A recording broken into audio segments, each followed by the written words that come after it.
طبعا هذه راح تكون بداية عالمي الهارد كور.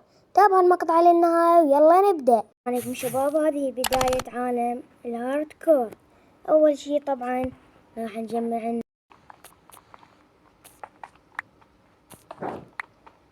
جمعنا قليلا من الأكل، جبنا الصوف.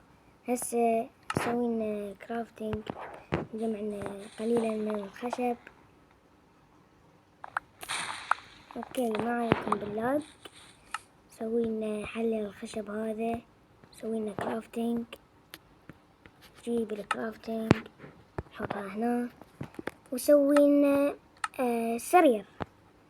يب، هسه جمعنا شوية كبرستون على مود نشوي الأكل.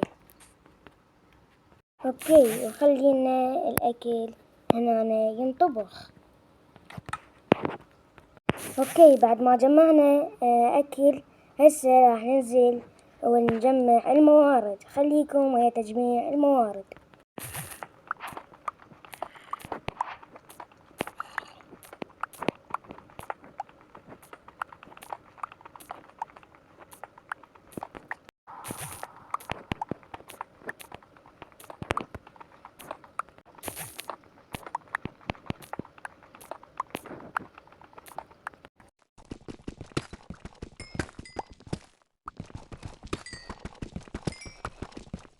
اوكي، من اليوم الاول الى اليوم الرابع قضيتها كلها بالكهف. وهذه الموارد اللي طلعت وياي: 34 دايموند، و19 فحم، ولابز ستاك و21، وايرون ستاك و24. ويجي يكون جمعنا موارد الكافية. يلا خلينا نسوي الدروع الدايموند على طول، لا ايرون ولا اي شي. اوكي، نجي نسوي لنا البنطلون والتشست بليت والبوت والهلمت.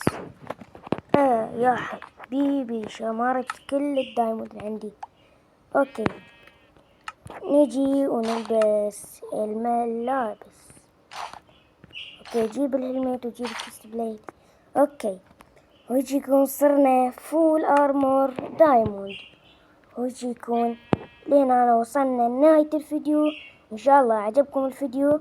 خلوكم ويا الفيديو الجاي، راح يكون بنايات، ونختار لنا منطقة ويكون نسوي البيت. مع السلامة.